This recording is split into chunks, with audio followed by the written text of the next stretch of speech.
ఓం గం గణపతే నమః. ఓం శ్రీ మాత్రే నమః. అందరికీ నమస్కారం అండి. ముందుగా అందరికీ సంక్రాంతి శుభాకాంక్షలు.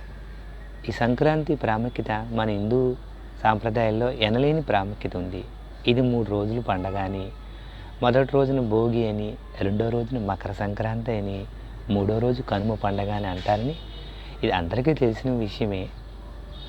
భోగి పండుగ రోజున భోగి మంటలు వేస్తాం.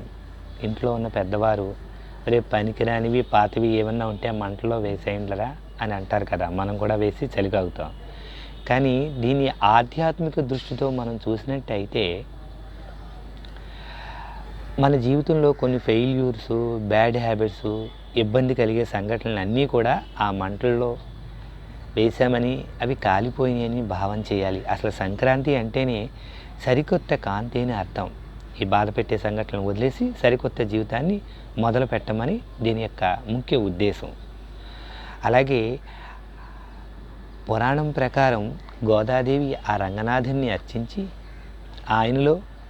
ఆయన్ని భర్తగా చేసుకుని చివరికి ఆయనలో ఐక్యమయ్యే భోగాన్ని, భాగ్యాన్ని ఆమె పొందగలిగింది కాబట్టి భోగి పండుగ అని దీనికి పేరు వచ్చింది.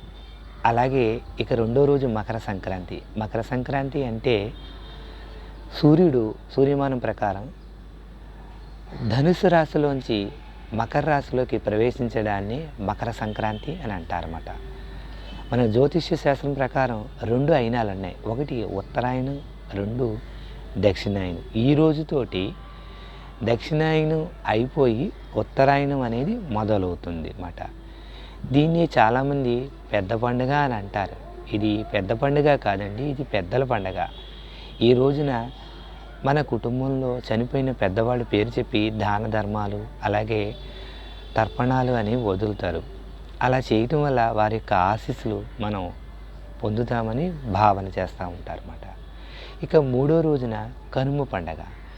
ఈ కనుమ పండగ ఏంటంటే పశువుల పండగ అన్నమాట. పూర్వకాలం పశువుల్ని కూడా ఒక సంపద కింద చెప్పేవారు. అంటే మాకింత పశు సంపద ఉందని గర్వంగా చెప్పేవారు. అప్పట్లో ఈ ట్రాక్టర్స్, ఈ మిషనరీ సిస్టమ్ ఏమీ లేదు కదా.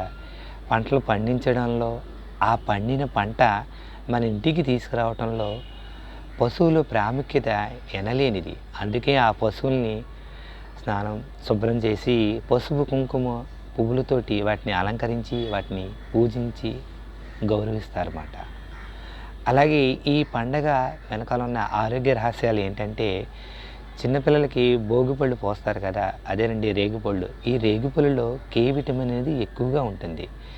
ఈ చలికాలంలో రక్తం తొందరగా గడ్డకట్టడం వల్ల మనకి గుండెకి సంబంధించినవి, మెదడుకి సంబంధించిన అనారోగ్య సమస్యలు తలెత్తుతాయి.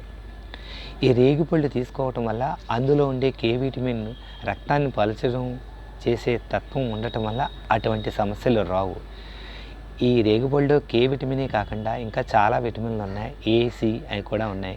ఈ చలికాలంలో వచ్చే ఈ అనారోగ్య సమస్యలు అవి తగ్గించే ప్రయత్నం అనేవి చేస్తాయి. అలాగే ఈ పండగకి మనం వండుకునే సాంప్రదాయ వంటకాలు జంతికలని, అరిసెలని ఇవన్నీ వండుకుంటాం కదా. అందులో ఉపయోగించే నువ్వులు కూడా ఉపయోగిస్తాం కదా.